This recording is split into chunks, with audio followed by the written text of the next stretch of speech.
ونستغفره ونؤمن به ونتوكل عليه ونعوذ بالله من شرور أنفسنا ومن سيئات أعمالنا من يهده الله فلا مضل له ومن يضلله فلا هادي له ونشهد أن لا إله إلا الله وحده لا شريك له ونشهد أن محمدا عبده ورسوله أرسله بالحق بشيرا ونذيرا بين يدي الساعة من يطع الله ورسوله فقد رشد واهتدى ومن يعصهما فإنه قد غوى وإنه لا يضر إلا نفسه ولا يضر الله شيئا إن خير الحديث كتاب الله وخير الهدي هدي محمد صلى الله عليه وسلم وشر الأمور محدثاتها وكل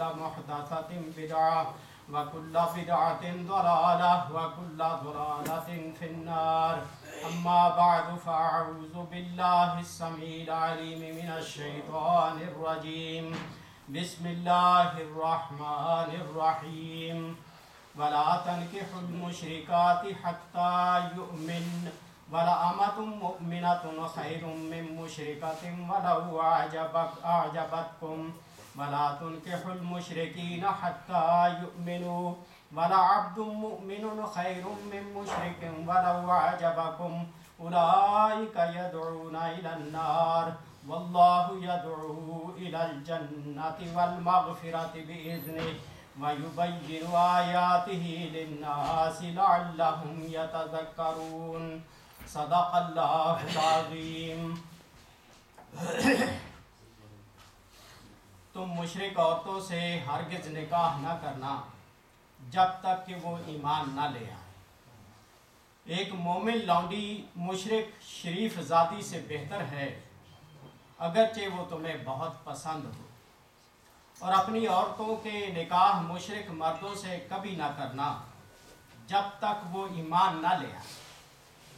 ایک مومن غلام مشرک شریف سے بہتر ہے اگرچہ وہ تمہیں بہت پسند ہو. یہ لوگ تمہیں آگ کی طرف بلاتے ہیں اور اللہ تعالیٰ اپنے اذن سے تم کو جنت اور مغفرت کی طرف بلاتا ہے.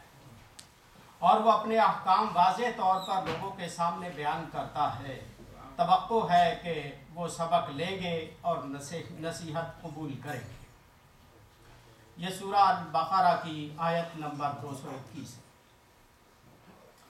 اس میں دو ٹوک انداز میں اللہ تعالیٰ نے یہ حکم دیا ہے کہ مشرک کے ساتھ کسی صورت میں نکاح نہیں ہو سکتا، نہ مرد سے نہ عورت سے، جب تک کہ وہ ایمان نہ لے آئیں. وقتی طور پہ چاہے کتنے وہ خاندانی نظر آتے ہوں اور بڑے صاحب عزت لوگ ہوں، اللہ فرماتا ہے اس کے مقابلے میں ایک مسلمان لونڈی یا ایک مسلمان غلام جو ہے وہ زیادہ بہتر ہے کیونکہ وہ مسلمان ہے اور مشرک کے ساتھ اجازت نہیں. اور ہمارے بعض دوست نادانی میں کہہ دیتے جی کہ اہل کتاب بھی تو مشرک ہو گئے ہیں کیونکہ وہ عیسیٰ علیہ السلام کو اللہ کا بیٹا قرار دیتے ہیں. لیکن ان دونوں کے شرک میں بڑا فرق ہے. اہل کتاب کا شرک جو ہے یہ اسی قرآن میں لکھا ہوا ہے جس قرآن نے اہل کتاب کے ساتھ نکاح کی اجازت دی کہ قالت النصارى مسیح ابن اللہ. عیسائیوں نے کہا کہ مسیح اللہ کا بیٹا ہے. یہ یعنی حضور کے بعد کا عقیدہ نہیں ہے عیسائیوں کا بلکہ حضور کے زمانے کا ہی ہے. تو ان کے زمانے میں جو عقیدہ موجود تھا ان کا یہ خدا کا بیٹا قرار دینے والا، یہ شرکیہ عقیدہ اس زمانے میں بھی موجود تھا. اس کے باوجود بھی قرآن ان کے ساتھ نکاح کی اجازت دیتا ہے اس لیے کہ وہ اہل کتاب.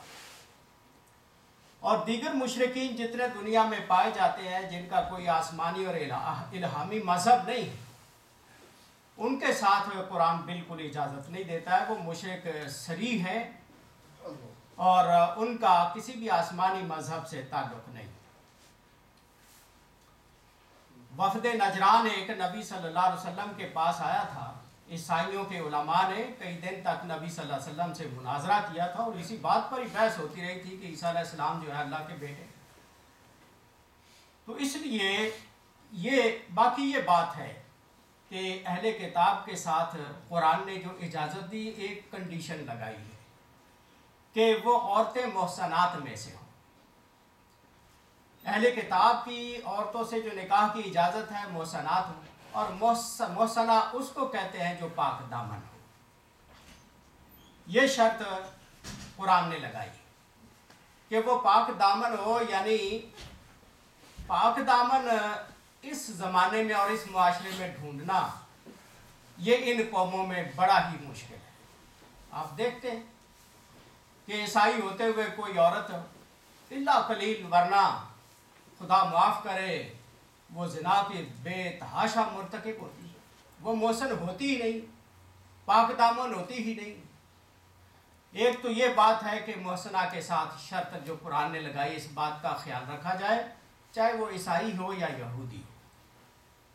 اور دوسرا اس بات کا بھی خیال رکھا جائے، جو عملی تجربہ ہمارے سامنے آتا ہے کہ برسوں تک کوئی عیسائی یا یہودی عورت کسی مسلمان کے یہاں نکاح میں رہی ہے، بچے پیدا ہوئے، بڑا اچھا وقت گزرا، 20 سال تک ساتھ زندگی گزار کے بالآخر اس کا ذہن جو تھا وہ واپس وہیں پلٹ گیا جہاں تھا، اور بچے بھی برباد ہوئے اور خامد کو بھی برباد کیا اور بچوں کو لے کے وہ علیحدہ ہو گئی.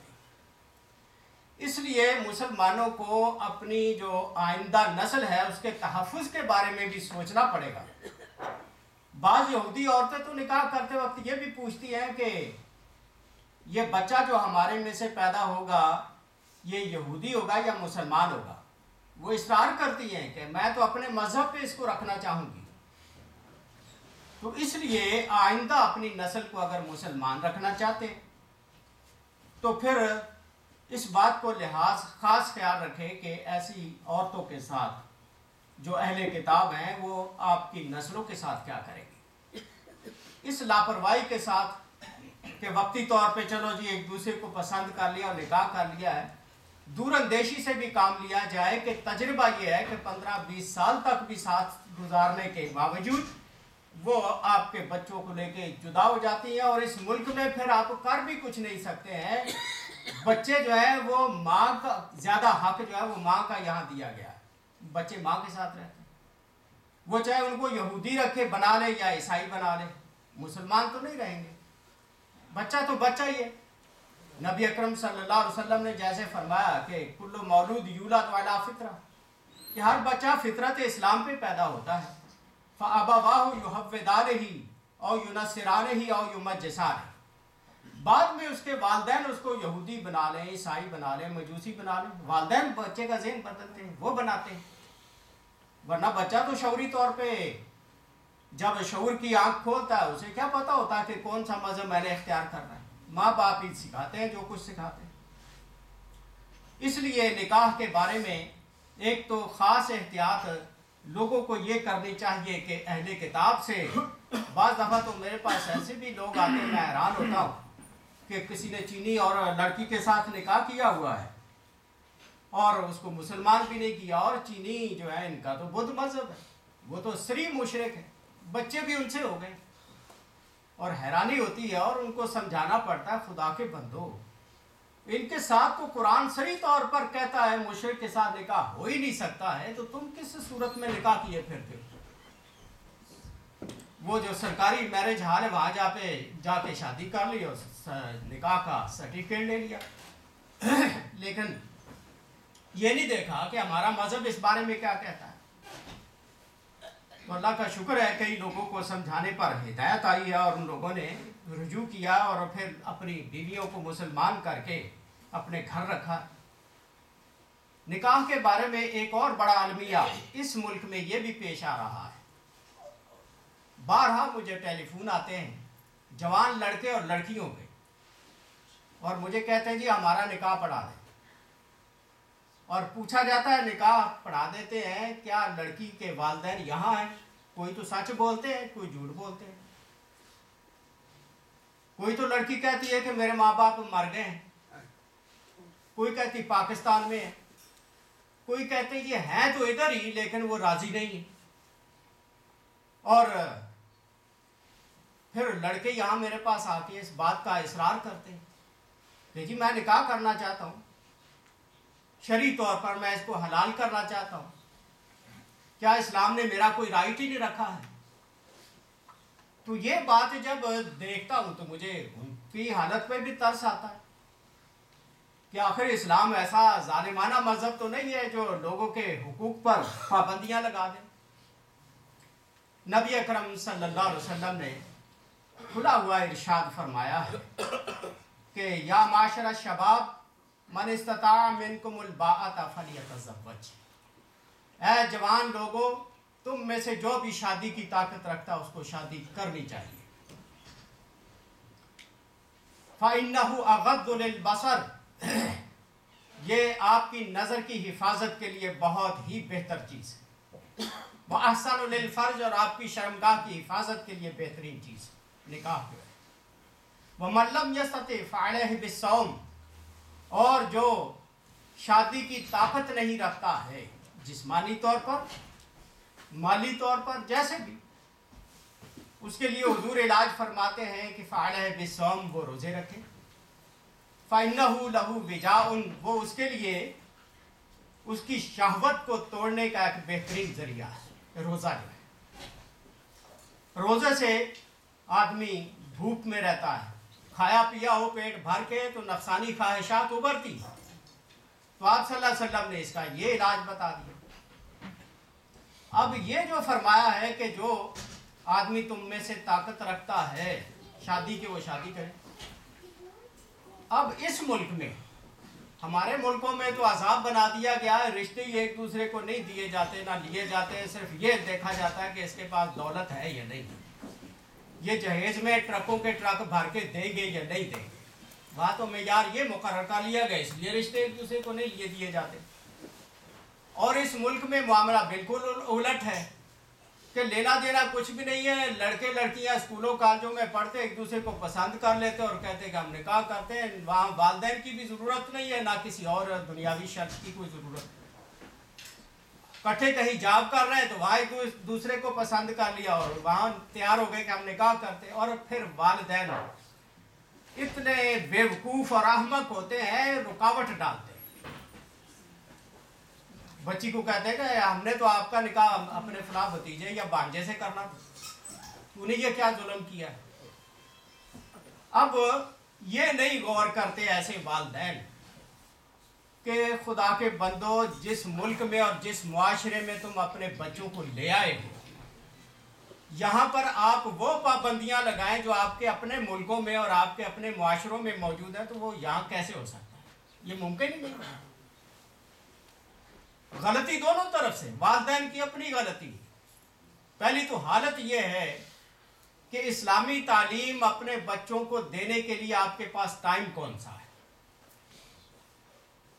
جوں جاب پہ نکلتے ہیں بچوں کا پتہ ہی نہیں، اسکولوں میں جاتے ہیں کہ نہیں جاتے، یا پارکوں میں پھرتے ہیں، اور پھر یہ ہے کہ ان کا تعلیم کا حال کیا ہے، نہ خود چیک کرنا آتا ہے نہ اسکولوں میں جا کے ٹیچروں سے پوچھنا۔ تو اتنا آزادی جو آپ نے اپنے بچوں کو دے رکھی، پھر اس کے بعد آپ یہ توقع رکھیں کہ یہ ہماری خواہشات کے مطابق چلیں گے، تو یہ عقل کے بھی خلاف ہے۔ اس لیے حضرات ضروری ہے کہ اگر آپ اپنے بچوں کو، نبی اکرم صلی اللہ علیہ وسلم کا اس وقت تو آپ کو فرمان یاد آتا ہے کہ آپ نے فرمایا لا نکاح الا بولی، ولی کے بغیر نکاح نہیں ہوتا ہے، یہ لڑکی کے لیے فرمایا گیا۔ اب اپنے ملک میں جہاں پر بچوں کو اس طرح سے پروان چڑھایا گیا ہو کہ خدا اور اس کے رسول کے احکام ماننے ہیں، ایک مسلمان ذہن تیار کیا ہوا تھا، وہاں تو آپ حدیث سنائیں گے تو وہ بچے قبول کریں گے۔ اس ملک میں جہاں آپ نے ان کو دینی تعلیم ہی نہیں دی، خدا اور اس کے رسول کے احکام کی کوئی اہمیت ان کے ذہن میں نہیں بٹھائی، سناتے رہے آپ ان کو سینکڑوں حدیثیں، سناتے رہے آپ ان کو بیسیوں قرآن کی آیتیں، ان کو اس بات کا احساس ہی نہیں۔ اور اس ملک کے اندر جب اسکول میں بچہ داخل ہوتا ہے تو اس کو تو سب سے پہلے 911 کا نمبر یاد کروایا جاتا ہے اور اس کو بتایا جاتا ہے کہ تم ایک فری کنٹری میں رہتے ہو, تمہارے بڑے حقوق ہیں اس ملک کے اندر. اور بچے بھی اس طرح سے جب جوان ہو کے اپنے طور پہ شادی کرنے کی کوشش کرتے ہیں وہ یہی کہتے ہیں دیکھیے ہم 18 سال سے زیادہ ہو گئے, ہمارے رائٹ ہیں اور ہم اپنی مرضی سے شادی کر سکتے ہیں, اس ملک میں ہمیں کوئی نہیں روک سکتا. اور اسلام ایسا ظالمانہ مذہب تو نہیں ہے. حقیقت یہ ہے کہ وہاں پر ہم بھی مجبور ہوتے ہیں. ہم یہ نہیں کہہ سکتے کیونکہ نبی صلی اللہ علیہ وسلم نے لڑکوں کے لیے تو کوئی قائد لگائی ہی نہیں ہے کہ وہ ماں باپ سے پوچھ کے کریں تو ان کی برخورداری ہے, فرمانبرداری ہے اور ان کی نیک نیتی ہے کہ وہ ماں باپ کا احترام کرے اور ان کو آگے لگا کے اپنی شادی کرے. اور اگر وہ نہیں پوچھتے تو پھر بھی اسلام نے ان پہ کوئی پابندی نہیں لگائی. بچی کے لیے صرف اس لیے پابندی لگائی لا نکاح الا بولی, کہ سرپرست کے بغیر نکاح نہیں ہوتا. اس کی کئی وجوہ لکھی ہیں لیکن سب سے بڑی وجہ جو ہے وہ یہ لکھی گئی ہے کہ بچی کا والدین جب اپنے ہاتھوں سے کسی سے اس کا نکاح کرے گا تو کل کو اس بچی کا خاوند اس کو پریشان کرتا ہے یا طلاق دیتا ہے تو کم از کم بچی کے والدین بچی کی پشت پر موجود ہوں گے, وہ اس کی ہیلپ کریں گے اور وہ اپنے داماد کو سمجھائیں گے, کوئی پریشر ڈالیں گے. لیکن اگر بچی نے ماں باپ سے ہوتا یہ جا رہا ہے کہ گھروں سے نکل جاتی, ماں باپ کے گھر سے نکل کے علیحدہ اپارٹمنٹ لیے ہوئے تنہا رہ رہی ہے اور پھر وہ مسائل پوچھ رہی ہے کہ میں نکاح کر سکتی ہوں, ماں باپ میرے راضی نہیں. اس لیے حضرات ایسے حالات کے اندر دیکھ لیں کتنے سنگین معاملات ہیں, ان چیزوں کو آپ اگنور نہیں کر سکتے ہیں. اور جب بچہ خود سر ہو جائے, بڑا ہو جائے, اس پہ آپ زبردستی بھی نہیں کر سکتے. اور نکاح کے بارے میں امام غزالی رحمۃ اللہ علیہ نے بڑی اچھی بات لکھی ہے. فَإِنَّ النِّكَاحَ وَسِيلَةٌ إِلَىٰ ارْتِبَاطِ الْأُسَرِ وَإِتِّحَادِهَا. نکاح جو ہے یہ خاندانوں کا آپس میں رابطہ بنانے کا ذریعہ ہے اور دو خاندانوں کو آپس میں متحد کرنے کا ذریعہ ہے. وَإِزَالَةُ مَا بَيْنَهَا مِنْ أَسْبَابِ الْعَدَاوَةِ وَالْبَغْضَاءِ. اور یہ نکاح جو ہوتا ہے لڑکے لڑکی کا, یہ صرف دو لڑکے لڑکی کا ہی معاملہ نہیں ہے بلکہ دو خاندانوں کا آپس میں ملاپ ہوتا ہے. اور ان دو خاندانوں میں اگر کوئی عداوت ہے, کوئی بغض ہے, کوئی رنجش ہے, بعض دفعہ وہ نکاح ہو جانے کی صورت میں وہ عداوت ختم ہو جاتی ہے.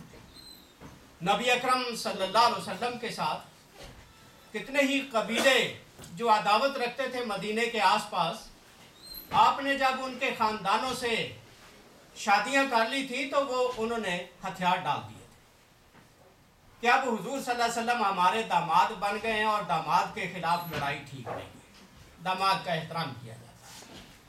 وہ کافر ہو کر قبیلے بھی نبی اکرم صلی اللہ علیہ وسلم کا احترام کرنے پر مجبور ہو گئے تھے. تو اس طرح سے یہ عداوت اور بغض جو ہے خاندانوں سے اور قبیلوں سے ختم ہوتا ہے نکاح کی صورت. فَكَمْ مِنْ أُسْرَتَيْنِ كَانَتِ الْعَدَاوَةُ قَائِمَةً بَيْنَهُمَا ثُمَّ بِفَضْلِ الزِّوَاجِ انقلبت تِلْكَ الْعَدَاوَةُ إِلَىٰ مَحَبَّةٍ. کتنے ہی ایسے نکاح جو ہیں, شادیاں جو ہیں, انہوں نے دو خاندانوں کی عداوت کو ختم کیا ہے. فَالنِّكَاحُ لَيْسَ صِلَةٌ بَيْنَ الزَّوْجَيْنِ. نکاح صرف لڑکے اور لڑکی کا آپس میں تعلق نہیں ہے, بل ہوا صِلَةٌ بَيْنَ الزَّوْجَيْنِ إِلَىٰ أُسْرَتَيْهِمَا وَمَعَارِفِهِمَا. بلکہ وہ دونوں خاندانوں کے آپس میں ملانے کا ذریعہ اور ایک دوسرے کے تعارف کا ذریعہ ہے. فَيَكُونُ ذَلِكَ حَلْقَةٌ وَاسِعَةٌ وَاتِّحَادُ الْأُمَّةِ. یہ ایک وسیع حلقہ بنتا ہے شادیوں کے ذریعے سے اور یہ اتحاد امت کا بھی ذریعہ بنتا ہے. جیسے جیسے رشتہ داری خاندانوں میں پھیلتی چلی جائے گی ویسے ویسے آدمی کا حلقہ وسیع ہوتا جائے گا اور امت کا اتحاد وجود میں آتا جائے گا. اس لیے کوشش کی جائے کہ بچوں کو جو ہی بالغ ہو ان کی اپنے ہاتھوں سے شادی کریں اور ان کی اسلامی تعلیمات کے مطابق ان کا ذہن تیار کریں، اور اگر نہ آپ کے پاس ٹائم ہے تعلیم ان کو دینی دینے کا، آج آ کے یہ تھوڑا بہت مسجدیں یا اسلامک سینٹر ہی رہ گئے، یہاں بھی آپ بہت ہی کم زحمت کرتے ہیں، مائیں بڑی فکر مندی سے صبح اٹھ کے بچے کو اسکول کو تو کھینچ کے لے جاتی ہیں کہ لیٹ ہو رہا ہے اور تو ابھی تک ناشتہ نہیں کیا، وردی نہیں پہنی، لیکن مسجد میں اگر تھوڑی سی بارش ہو جائے یا کوئی معاملہ ہو جائے تو کہتے چلو کوئی نہیں کل چلے جانا۔ مسجدوں کا معاملہ اتنا ہلکا کر دیا جہاں سے دینی تعلیم تھوڑی بہت ملتی ہے، ورنہ مسجدوں کے علاوہ یا اسلامک سینٹروں کے علاوہ کوئی ہے اس ملک میں انسٹیٹیوٹ جہاں بچوں کو آپ بھیجیں گے اور وہاں سے وہ دینی تعلیم پائیں گے؟ حضور صلی اللہ علیہ وسلم نے فرمایا الایّم احق بنفسها من ولیها، بیوہ یا مطلقہ عورت جو ہے جس کا خامند فوت ہو گیا ہے یا طلاق ہو گئی، وہ اپنی ذات کی خود زیادہ حقدار ہے، وہ اپنا فیصلہ خود کر سکتی ہے۔ البکر تستأذن فی نفسها واذنها سماتها، لیکن کمواری بچی جو ہے وہ اپنے بارے میں اتنی آزاد نہیں ہے جتنی بیوہ اور مطلقہ ہے، بلکہ اس بچی سے جو کنواری ہے اس کا والدین پوچھے گا، اجازت لے گا، اور بعض دفعہ اس کی خاموشی جو ہے وہ بھی اجازت ہو، شرم کے بارے بچی بولتی نہیں ہے، خاموش رہی، ورنہ اسے اگر اس رشتے سے کوئی تکلیف ہو تو وہ بول اٹھے۔ اس لیے بچیوں کا معاملہ جو ہے بچوں کا بھی بڑا نازک ہے اور بچیوں کا بھی، اور نبی اکرم صلی اللہ علیہ وسلم نے قرآن نے کھول کے ان معاملات کو بیان کیا۔ اللہ تعالیٰ بھی قرآن میں کہتا ہے وَأَنكِحُوا الْأَيَامَ مِنكُمْ، تم میں سے جو بے نکاحے ہیں ان کے نکاح کروا دو، ان کو مجرد نہ رہنے دو، اور نکاح بڑا ضروری ہے۔ نبی اکرم صلی اللہ علیہ وسلم نے فرمایا اربع من سنن المرسلین، 4 چیزیں رسولوں کی سنت ہیں۔ الحیاء، شرم و حیا یہ رسولوں کی سنت ہے، والتعطر، خوشبو رسولوں کی سنت ہے، والسواک، مسواک کرنا، دانتوں کی صفائی رسولوں کی سنت ہے، والنکاح، اور نکاح کرنا رسولوں کی سنت ہے۔ یہ ترمذی میں روایت ہے، اور ایک اور روایت ہے آپ نے فرمایا اربع من اعطیہن فقد اعطی خیر الدنیا والآخرہ، 4 چیزیں جس کو دنیا میں دے دی گئی اس کو دنیا اور آخرت کی بھلائی دے دی گئی۔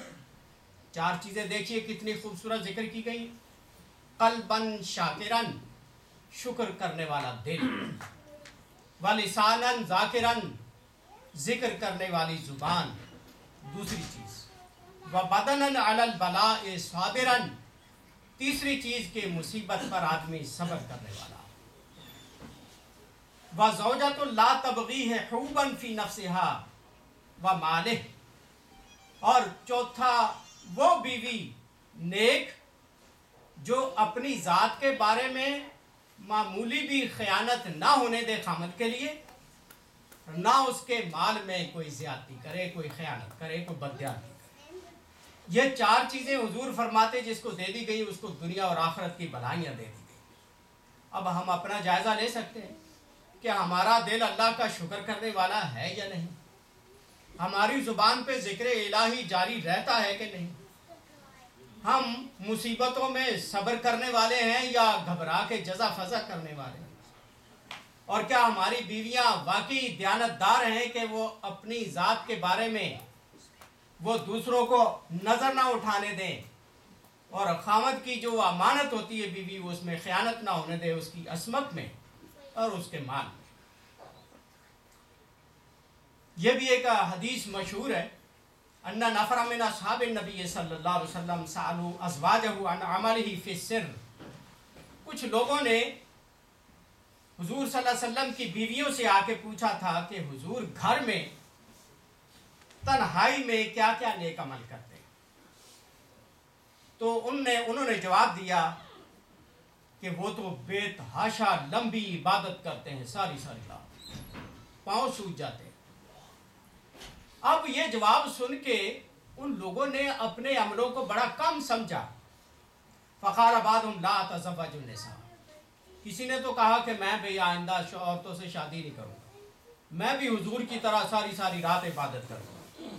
وقال بعضهم لا اكل اللحم.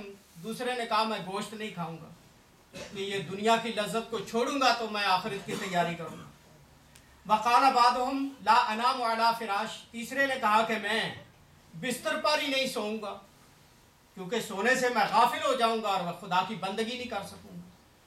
فبلغ ذلك النبی صلی اللہ علیہ وسلم. حضور کو یہ خبر ملی. فحمد اللہ واثنا علیہ. آپ نے اللہ کی حمد و ثنا بیان کی, خطبہ ارشاد فرمایا.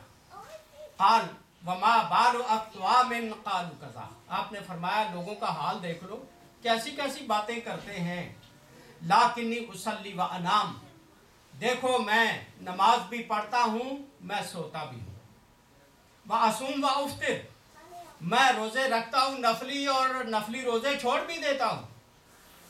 نفلی روزوں کا عالم یہ تھا, نبی اکرم صلی اللہ علیہ وسلم مسجد سے جب گھر تشریف لاتے تھے کوئی 9-10 بجے سورج ڈھلنے سے پہلے, تو آ کے گھر میں پوچھتے کھانے کی کوئی چیز ہے. اگر کوئی زوجہ محترمہ کہتی کھانے کی کوئی چیز ہے تو کھا لیتے, اگر وہ کہتی گھر میں کھانے کی کوئی چیز نہیں ہے تو آپ فرماتے کہ چلو آج میرا روزہ ہی سے, نفلی روزے کی نیت کر لیتے. تو اس طرح سے حضور صلی اللہ علیہ وسلم نفلی روزے رکھ لیتے, اور جب کھانے کو مل جاتا کھا لیتے, نہ روزہ رکھتے. وَأَتَزَوَّجُ النِّسَاءَ. میں عورتوں سے نکاح کرتا ہوں. فَمَن رَغِبَ عَن سُنَّتِي فَلَيْسَ مِنِّي. جو میری سنت اور میرے طریقے سے منہ موڑے, نفرت کرے, وہ میری امت میں سے نہیں.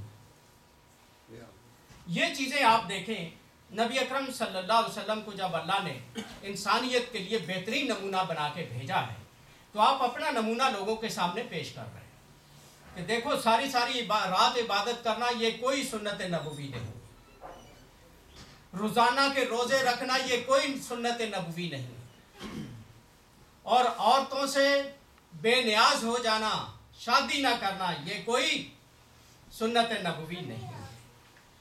نبی کی سنت یہ ہے کہ دین اور دنیا کو ساتھ ساتھ لے کے چلا جائے. اور وَنُسِخَتِ الرَّهْبَانِيَّةُ فِي مِلَّتِنَا. آپ صلی اللہ علیہ وسلم نے فرمایا لا رہبانیت فی الاسلام. اسلام میں اس طرح کی درویشی کا کوئی تصور نہیں ہے کہ دنیا سے کٹ کے آدمی راہب بننے کی کوشش کرے اور درویش بننے. اور وَرُوِيَّ أَنَّ رَجُلًا جَاءَ إِلَى حسن رضی اللہ عنہ. ایک آدمی حضرت حسن رضی اللہ عنہ کے پاس آیا.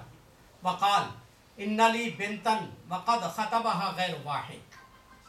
کہ حضرت میری ایک بیٹی ہے اور کئی لوگوں نے مجھے اس کے لیے رشتہ مانگا ہے. فمن تشیر علی ان ازوجها. تو حضرت آپ کیا مشورہ دیتے ہیں میں کس کے ساتھ اپنی بیٹی کی شادی کروں؟ قال زوجها رجلا یتقی اللہ. حضرت حسن نے فرمایا کہ اس آدمی سے شادی کر اپنی بچی کی جو اللہ سے ڈرتا ہے, متقی اور پرہیزگار آدمی کے ساتھ شادی کر. فَإِنَّهُ إِنْ أَحَبَّهَا أَكْرَمَهَا. خدا سے ڈرنے والا بندہ جو ہے اگر اس سے محبت کرے گا تو اس کی عزت بھی کرے گا. وَإِنْ أَبْغَضَهَا لَمْ يَظْلِمْهَا. اور اگر اس سے ناراض بھی ہوگا تو کم از کم ظلم نہیں کرے گا, زیادتی نہیں کرے گا, کیونکہ وہ اللہ سے ڈرتا ہے, خدا کا خوف اس کے دل میں موجود ہے. یقین مانیے آپ سب لوگ اپنے گریبانوں میں جھانک کے دیکھ لیں کہ ہم اپنی بچیوں کے رشتے اس بنیاد پر دیتے ہیں کہ آدمی تقوی والا اور پرہیزگار ہو. سارے ہی لڑکے لڑکیوں والے ڈاکٹر ڈھونڈتے ہیں. یعنی میں حیران ہوں, کئی لڑکوں نے مجھے کہا ہماری کوئی رشتہ ہو تو شادی کروا دے. لڑکی والوں سے پوچھتے تو کہتے جی کوئی ڈاکٹر ہو تو پھر ہو, چاہے پاکستان سے لانا پڑے.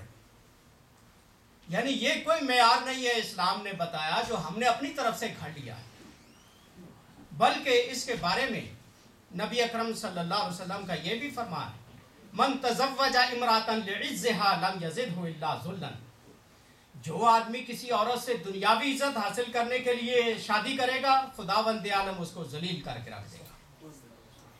ومن تزوجها لمالها لم يزده الا فقرا. جو آدمی کسی عورت کی مالداری کی بنیاد پر شادی کرے گا اس کو اللہ تعالیٰ فقیر کر دے گا، اس کے فقر و فاقہ میں اضافہ کرے گا۔